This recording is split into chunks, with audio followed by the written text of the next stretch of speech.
Good morning. Welcome to Inquisition Update. My name's Tom Fress, and I'll be your host for the next hour. Thanks for tuning in this morning. And as I am, I hope my listeners are anxious to continue our reading and discussion of the book, The Papacy and the Civil Power by R.W. Thompson, continuing our discussion about the pseudo-Isidorian decretals, the false decretals that form the basis for Roman Catholic canon law, a blasphemous law, and a law that literally makes the papacy the king of kings on the earth, God's representative on the earth, and that he has the power to seat and to unseat kings and rule over the people by divine right. And it also grants him unlimited immunity, that the papacy, the Pope, has the right to judge every man, but no man has the right to judge him. Yesterday we began our discussion in chapter 13, the beginning of chapter 13 in the book, page 387 if you're following along. And we'll back up a paragraph or two for continuity, and we'll begin. R.W. Thompson says, "We shall leave our investigations incomplete and our task unfinished without further notice of the false decretals and their contribution to the growth of the temporal power, inasmuch as the principles derived from them still remain a part of the canon law of Rome, those of the encyclical and syllabus of Pope Pius IX being taken in part from them, and as the present struggles of the papacy and its Jesuit supporters are designed for the purpose of reviving and enforcing them wheresoever they can obtain the power to do so." So R.W. Thompson has given us a brief series of reasons why we should continue further investigating the effects of these false decretals upon the world.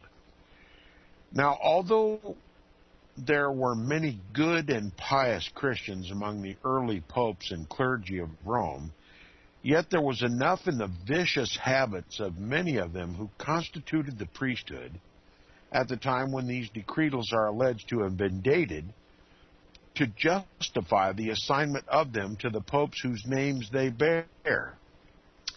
Many of them yielded to the influence of the example of Pope Victor, and the effect was apparent in their ambition and that of the clergy, which existed to such a degree that religion was almost entirely neglected, except in the mere ceremonial requirements of the church. We have the authority of Eusebius, who is quoted by all Roman Catholic ecclesiastical authors as reliable authority for the condition of the priesthood in this time. There is no other author whose history covers the times in which he refers, and as a leading prelate and a member of the celebrated Council of Nice, he had ample opportunity for ascertaining the true condition of affairs. Here's what he says. Listen to the condition of the Roman Catholic Church during the time when these decretals were discovered and the popes began to rule under those pretexts. It says, "But some that appeared to be our pastors, deserting the law of piety, were inflamed against each other with mutual strifes, only accumulating quarrels and threats, rivalship, hostility, and hatred to each other, only anxious to assert the government as a kind of sovereignty for themselves," unquote.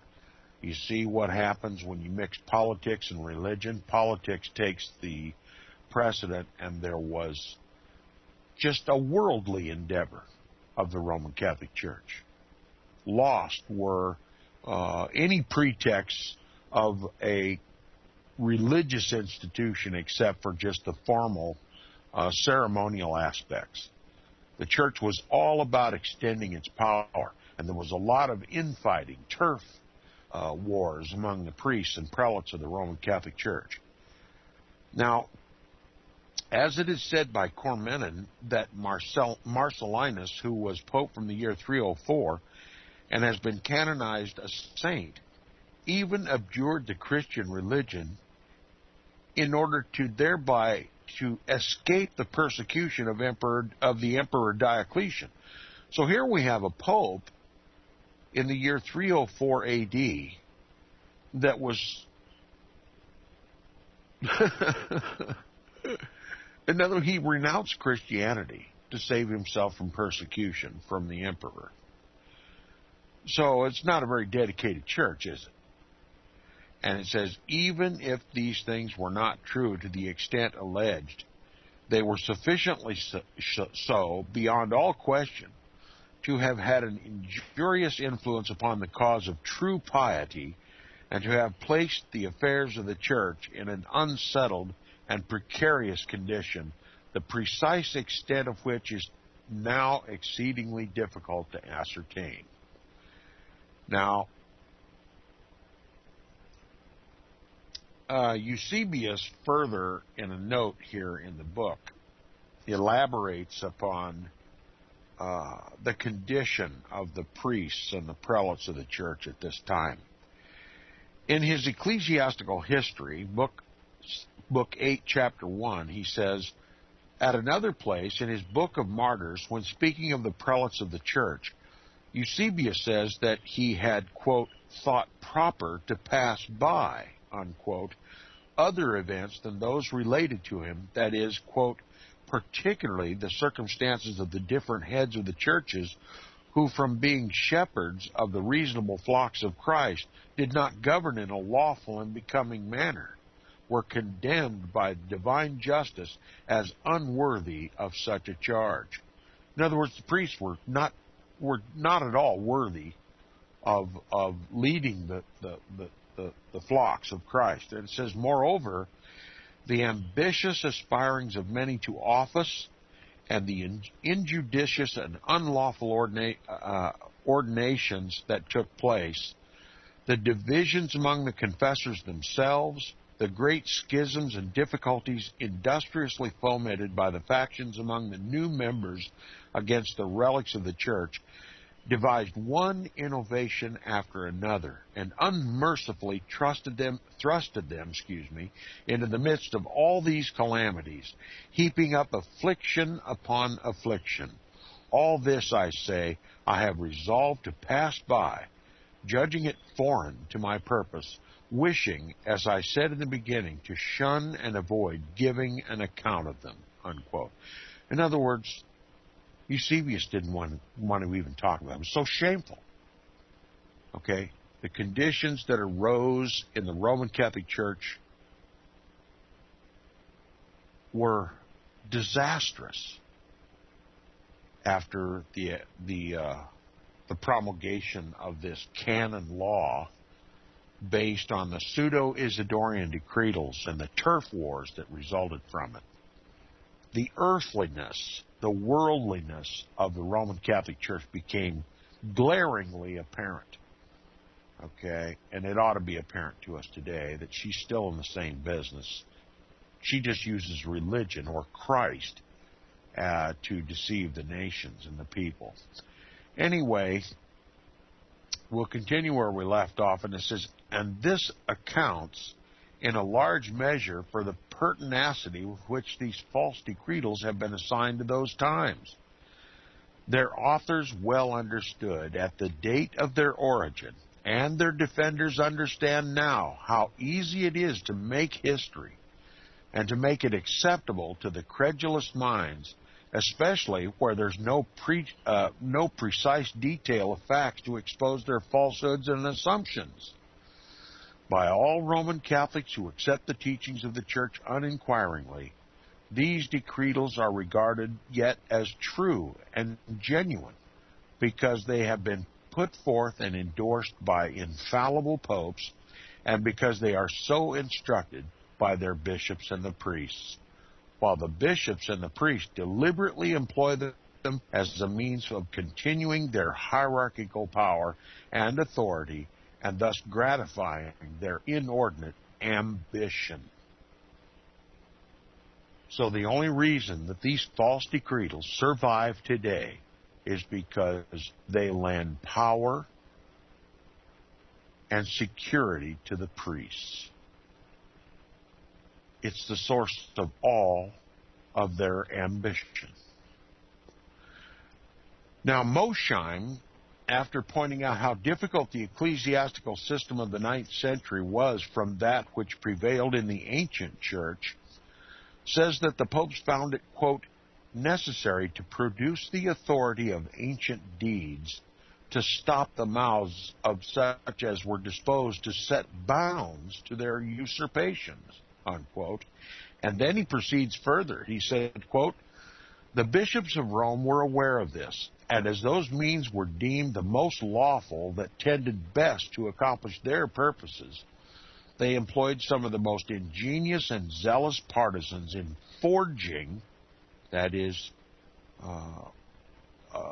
falsifying conventions, acts of councils, epistles, and the like records, by which it might appear that in the first ages of the church the Roman pontiffs were clothed with the same spiritual majesty and supreme authority which they now assumed.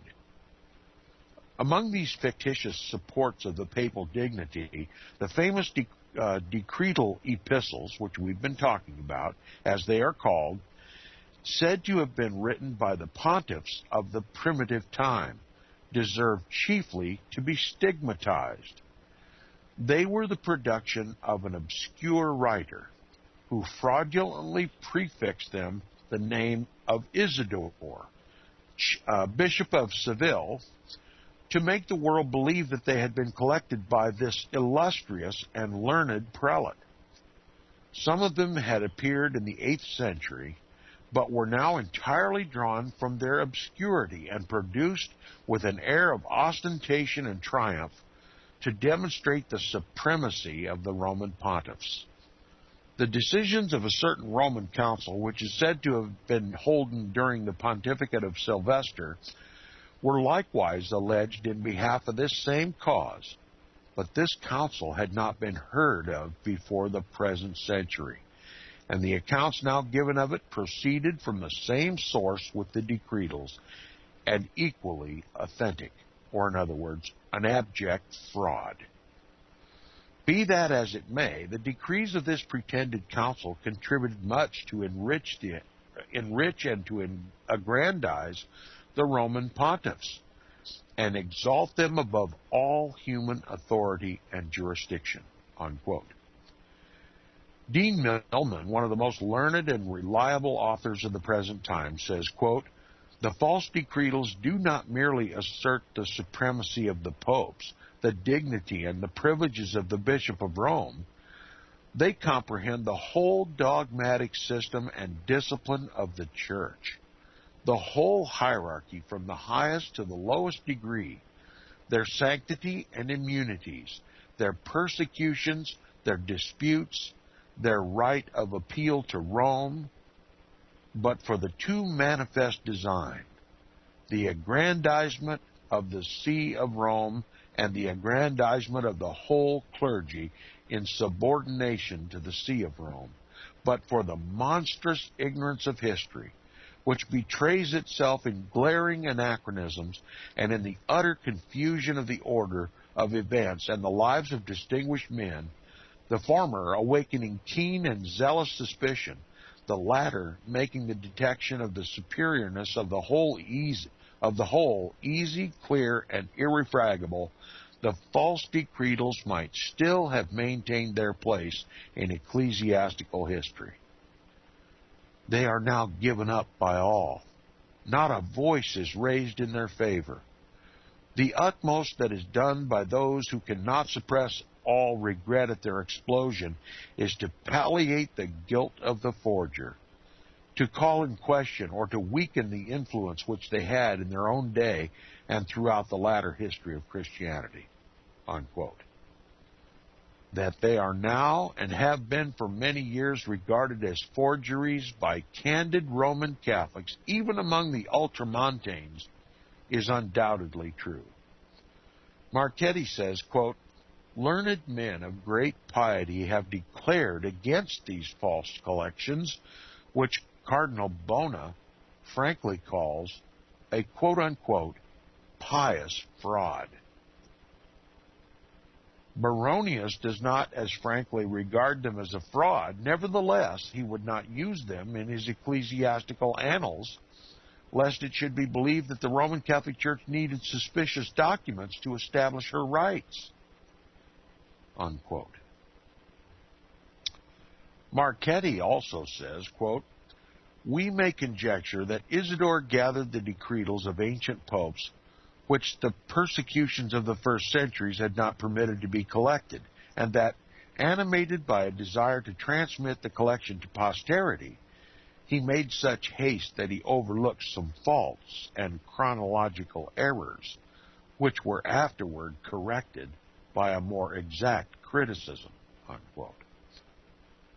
While they are here rejected as false, or at least as suspicious, there is an evident disinclination to give them up. Yet Fleury, the great Roman Catholic historian, is too frank to participate in the imposture or to exhibit any such inconsistency. He thus disposes of them. Listen to what he says. The subject matter of these letters reveals their spuriousness. They speak of archbishops, primates, patriarchs, as if these titles had existed from the birth of the Church.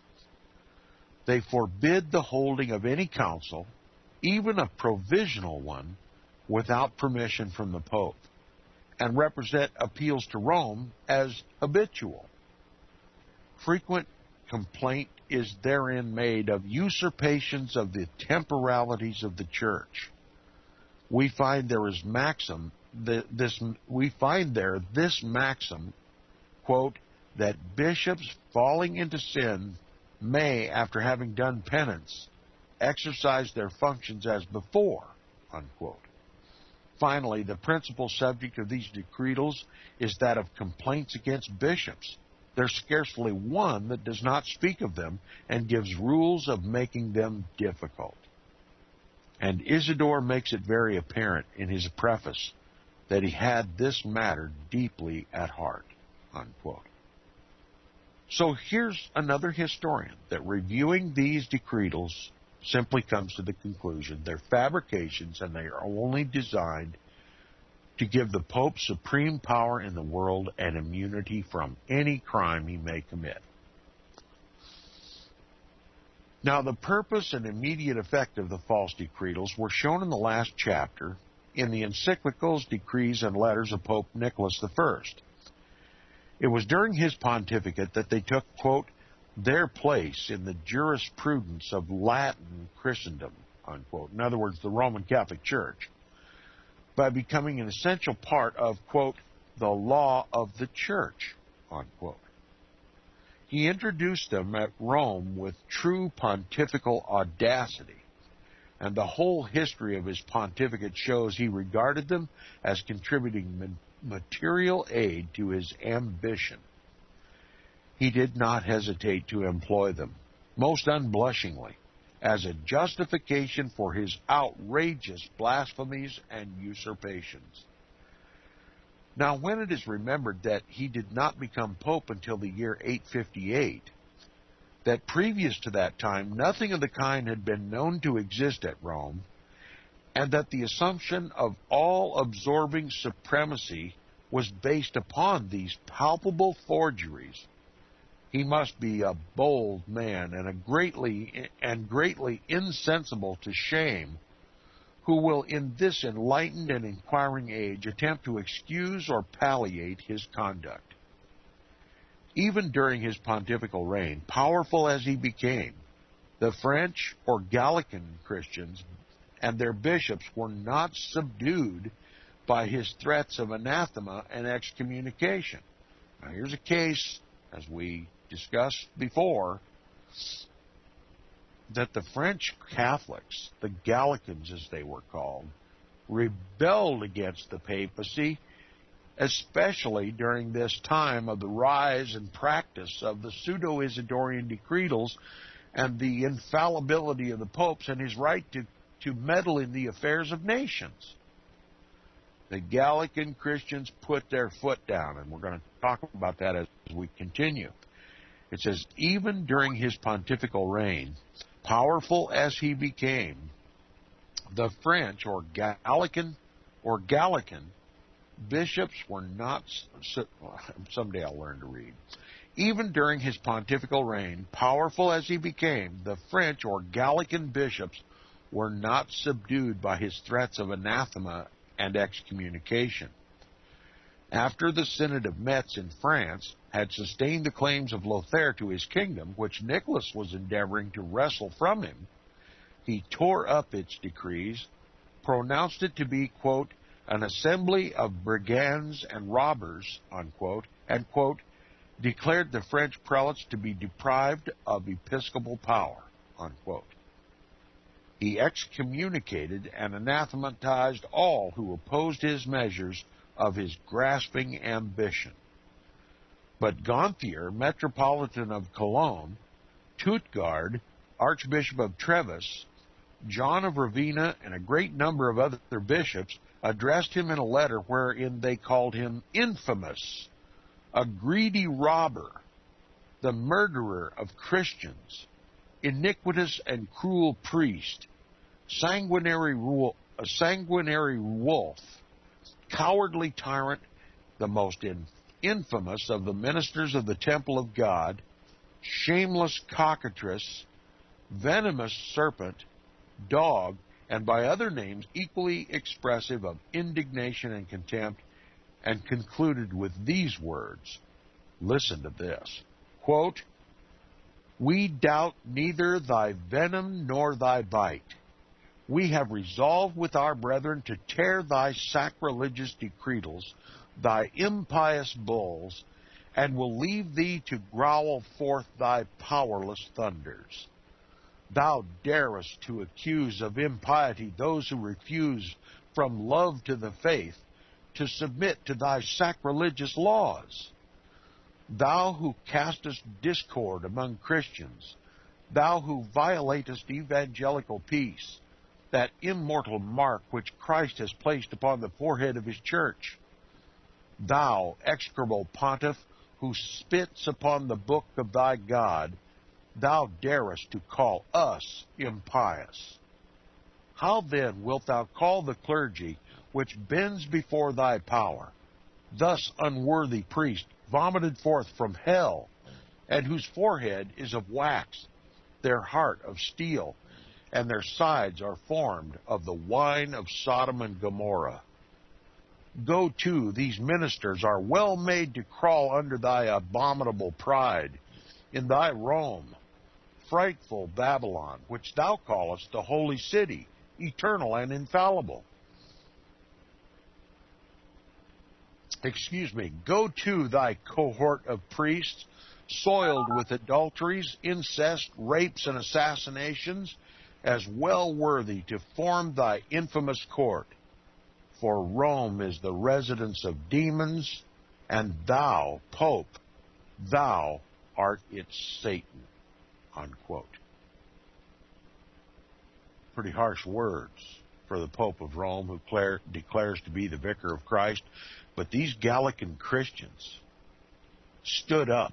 These Gallican Roman Catholics, French Roman Catholics, stood up and told the truth about their Pope. Isn't that what we should do today? We're reading this extraordinary account of the papacy under the auspices of these false decretals, these pseudo-Isidorian decretals, attempts to put his boot heel upon the necks of the Roman Catholics in France. And the Roman Catholics stood up. They stood up. The French Catholics, the Gallicans of France, stood up and told the Pope what he could do with his false decretals and the power that he derived from them, and stay the hell out of France's domestic problems. Stay out of France's domestic business. Isn't it amazing that these French Roman Catholics dared to tell their Pope to shuffle off to Buffalo? And that's what happened all throughout history. Catholics would finally get sick and tired of the papacy messing around in their political. Look, they were sovereign independent nations, or so they believed. They loved the freedom. But the papacy always asserts that it is the vicar of Christ on earth, that he is a spiritual king, and therefore, in order to make the people good Christians, he must rule in their domestic affairs,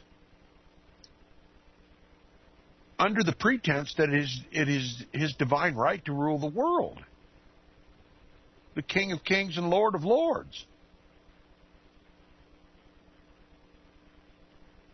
And repeatedly throughout history, Catholics have risen up against this pretended authority of the papacy, declared it an abject fraud, and kicked the Pope out of their country and his Jesuit priests. Now, what would happen if the whole world at the same time did the same thing? That's what needs to happen. But it doesn't appear that there's the will to do it. You know, much rather than being under the boot heel of a ruthless tyrant in Rome, I would rather be under the benevolent rule of Christ. Christ himself, my Savior, the one who died for me, who loved me enough to die for me. Is he not the King of Kings and Lord of Lords? Indeed he is. And who is this impostor in Rome? He's a mere man, fallible, and sinful beyond any measure. And it's time for the whole world to come to that unanimous conclusion. Now, we'll continue the book. It says, these bold and defiant words go to prove that there was, for a time at least, formidable opposition to the ambitious intrigues of the popes. The French and German clergy were so far removed from the neighborhood of Rome that they were slow to become the mere slaves of papal dictation. They looked rather to their own sovereigns for protection, which soon brought them all, sovereigns and subjects, under the Pope's censure and excommunication. And thus arose out of these decretals the abhorrent and dangerous doctrine which so disgraced the Middle Ages, by which the popes claimed the power to release the subjects of their allegiance to any disobedient prince, and to put any of these kingdoms under interdict on account of matters merely temporal, and in no way concerning the faith of the Church. An instance of this kind occurred under the pontificate of Adrian II, the immediate successor of Nicholas I. When Lothair, king of Lorraine, died, he left no rightful heir to his kingdom, and a claim to it was set up by his brother Louis, who prevailed upon Pope Adrian to espouse his cause and to interfere in his behalf by the employment of his pontifical authority. The Pope wrote to the lords of Lorraine, not requesting merely, but commanding them to support the pretensions of Louis. He irreverently and impiously made this command, quote, in the name of Christ, unquote, and threatened all the metropolitans, dukes, and counts with excommunication in the extent of their disobedience. He told them that if they did not obey him, they should, quote, be struck by the arms which God has placed in our, meaning his, hands for the defense of his princes, unquote, thus perverting the religious functions of his office by using them to accomplish ends entirely worldly.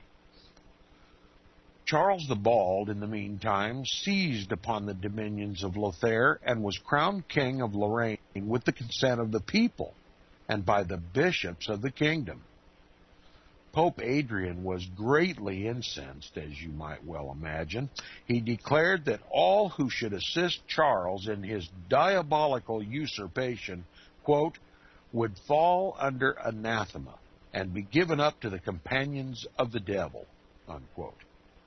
He told the bishops of Lorraine that by the coronation of Charles, quote, they were preparing him for hell, unquote.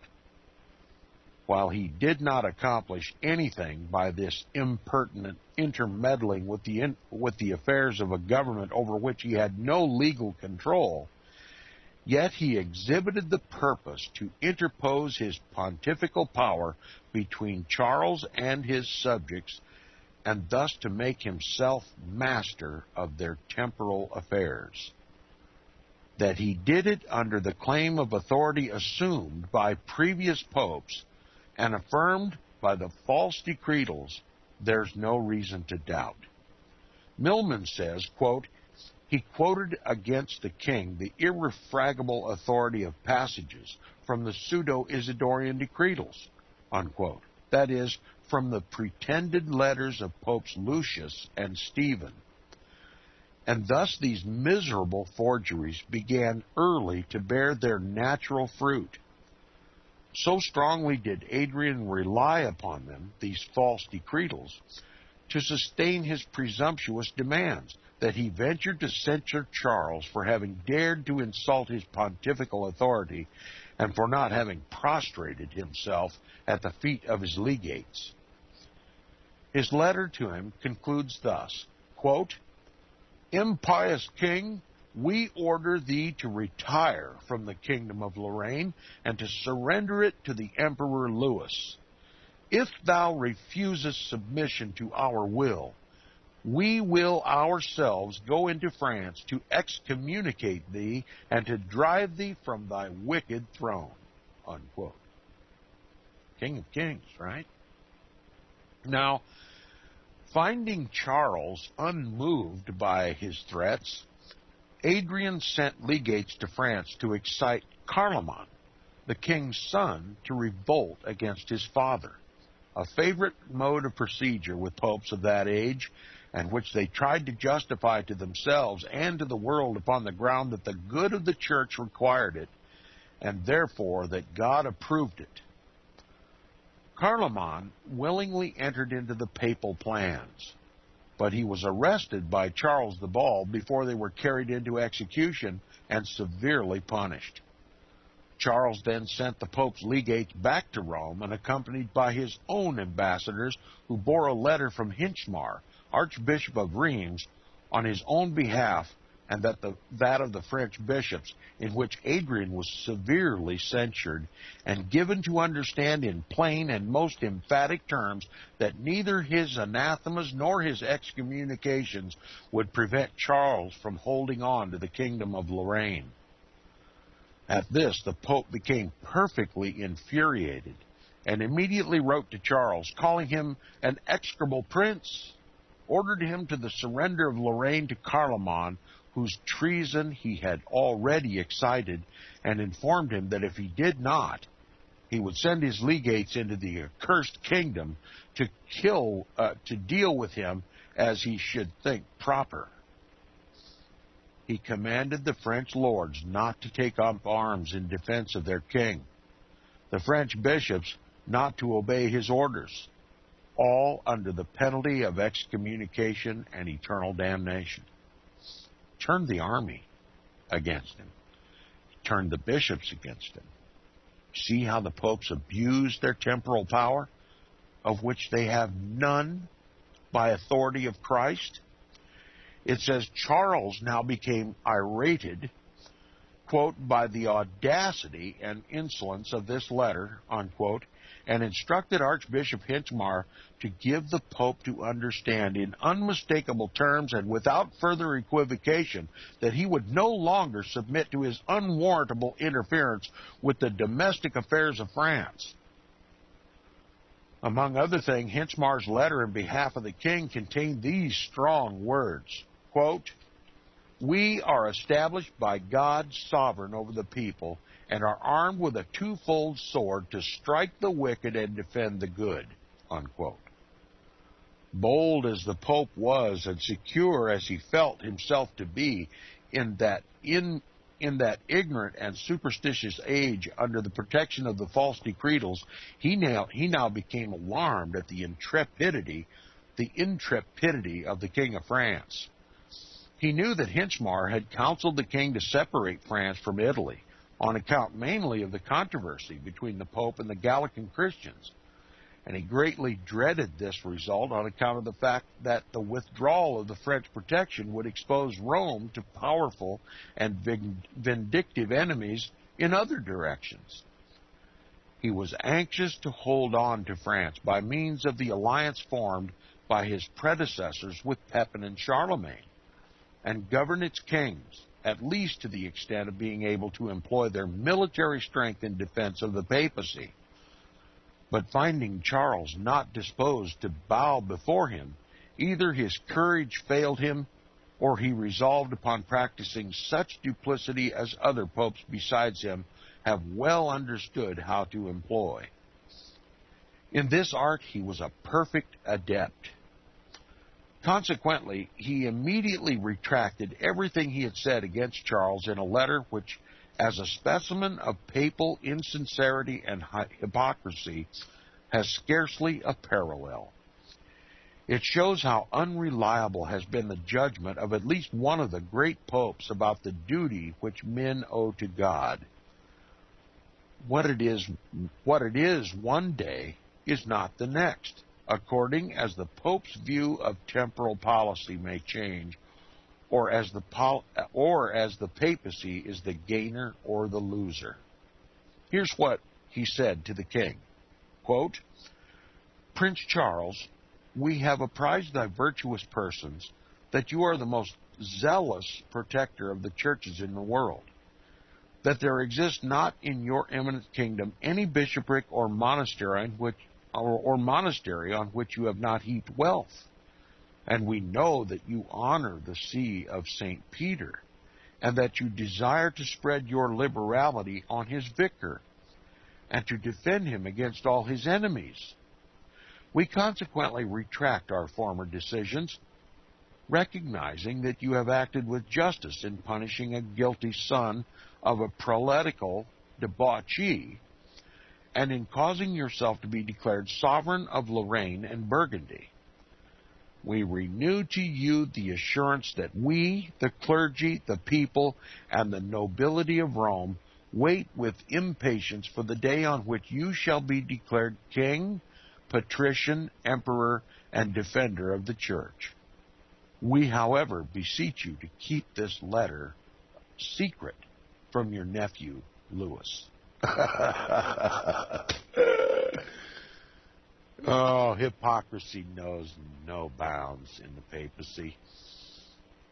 And it says, "Thus we see how these false decretals became a part of the canon law of Rome, how they were expressly prepared in aid of papal ambition, and how unblushingly they were employed to justify perfidious popes in assuming, as one of their official prerogatives derived from Peter the Apostle, the right to dictate the temporal policy of governments, to make and unmake kings, to require universal obedience, such obedience as should be prescribed by an ecclesiastical hierarchy raised above all human laws, entitled to commit the highest crimes and to perpetrate all sorts of wrongs with impunity and without responsibility to any tribunals except those which were the mere passive and submissive tools of the papal will." True, the blow aimed by Adrian II at the rights of the French king recoiled upon his own head, and taught him that the Gallican Christians under the head of Hinchmar were not as easily reduced to obedience as were those of Italy. upon whose necks he had already planted his pontifical heel. But his immediate successor, John VIII, endeavored to recover from the effects of this recoil and to regain the ground he had lost by recognizing the refractory Charles as the legitimate sovereign of Lorraine and Burgundy. This he resolved to do, if possible, by imitating the perfidious policies of Adrian, so as to bring Charles, by flattery, into the meshes of his pontifical net, a result which he well understood could not be accomplished by threats. Subtlety and flattery. The papacy has a serpent's tongue, doesn't he? And it says, accordingly, he offered him, quote, the protector of the Holy See. Offered him the title of protector of the Holy See. How gratuitous is that? Accordingly, he offered to make him the protector of the Holy See, and for that purpose invited him to Rome. Charles could not resist the temptation. Here's the weakness of sinful men who love to be flattered, drawn into the Pope's trap by flattery. Charles could not resist the temptation, and upon going to Rome was crowned emperor by the Pope, who, true to the papal policy, took care to say to him, as he placed the crown upon his head, quote, do not forget, Prince, that the popes have the right to create emperors, unquote. Charles was overcome by his ambition, and by accepting the crown upon these conditions, reduced the empire over which he presided to the humiliating condition of a fief to the Holy See, and gave his sanction to the custom of crowning emperors by the popes, and in the end, to the recognition of their authority over all the governments and temporal affairs of Europe. With what complacency such examples as this are referred to by the papal writers in proof of the Pope's supremacy. An agreement between kings and popes that they shall jointly govern all mankind is held up to the world as a part of the law of God. Shall this example of the 9th century be repeated in the 19th? And I'll ask my listeners, shall it be repeated in the 21st?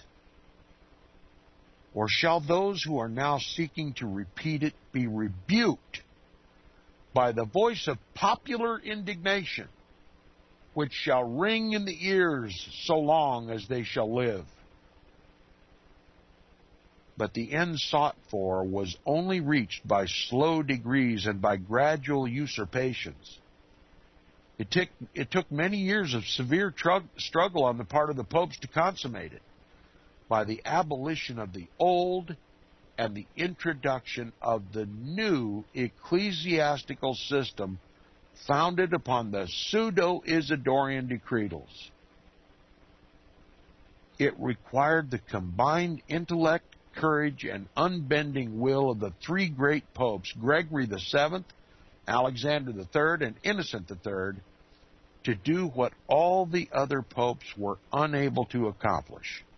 That is, to elevate the papacy above all nations and place emperors and kings at their feet. The author of the book entitled The Pope and the Council, a book that deserves careful study, and by the way, I'm looking for a copy of that book, so if you got a line on one, send me an email at tom@seawaves.us. It says, the author of The Pope and the Council, a book that deserves careful study, not merely because of the great ability it displays, but because it is written by a Roman Catholic, though opposed to papal infallibility, thus speaks of the times following immediately after the pontificates of Nicholas I, Adrian II, and John VIII.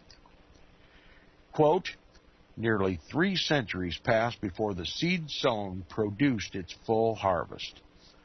For almost 200 years, from the death of Nicholas I to the time of Leo IX, the Holy See was in a condition which did not allow of any systematic acquisition and enforcement of new or extended rights. For about 60 years, from 883 to 955, the Roman Church was enslaved and degraded, while the Apostolic See became the prey and the plaything of rival factions of the nobles, and for a long time of ambitious and profligate women. It was only renovated by a brief interval from 997 to 1003 in the persons of Gregory V and Sylvester II by the influence of the Saxon emperor. Then the papacy sunk back into utter confusion and moral impotence. The Tuscan counts made it heredity in their family. Again and again, dissolute boys like John the XII and Benedict IX occupied and disgraced the apostolic throne, which was now bought and sold like a piece of merchandise, and at last 3 popes fought for the tiara, until the Emperor Henry III put an end to the scandal by elevating a German bishop to the See of Rome. That's right, the corruption got so bad that at one time the papacy was occupied by 3 popes at once. And the author gives us some notes about John the XII and Benedict IX. We'll read them. John the XII was made pope in 956 when he did not exceed 18 years of age, and some authors represent him as only 12 years old. He was exceedingly dissolute and was accused of incest with his own mother. Baronius, the great annalist, called him an abortion. See Cormenin, Volume 1, page 292. Now, on Benedict IX, who became pope in 1033 at 12 years of age, he was driven from Rome, and Sylvester III was made pope in 1044. Sylvester was driven out by Benedict at the end of about 3 months, when the latter again mounted the pontifical throne.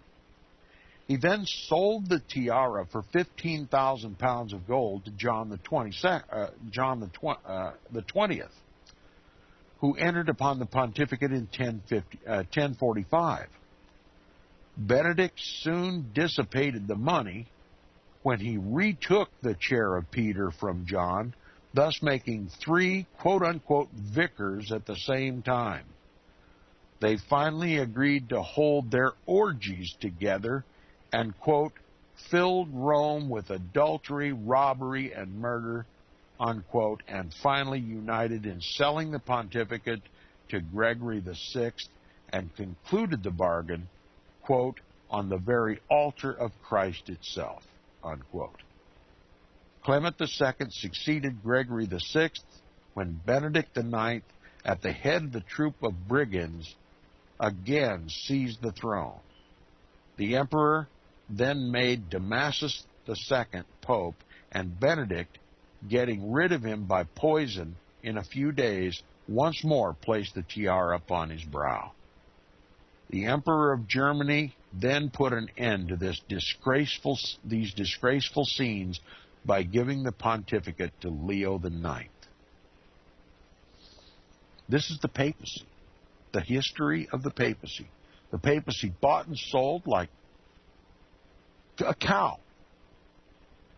Simony, that's what the Bible calls simony. The exchange of ecclesiastical favor for money. Characterized by Simon Magus, Simon the magician, Simon the sorcerer. And he still sets the precedent for his legacy. Not the Apostle Peter. Simon the sorcerer's legacy. The papacy of the Roman Catholic Church. Sorry to quit here, but we've run out of time, and we'll pick up where we left off tomorrow on the broadcast. Thanks for listening. You've been listening to Inquisition Update. What a pleasure it is to reveal truths so rare today. I'll see you tomorrow.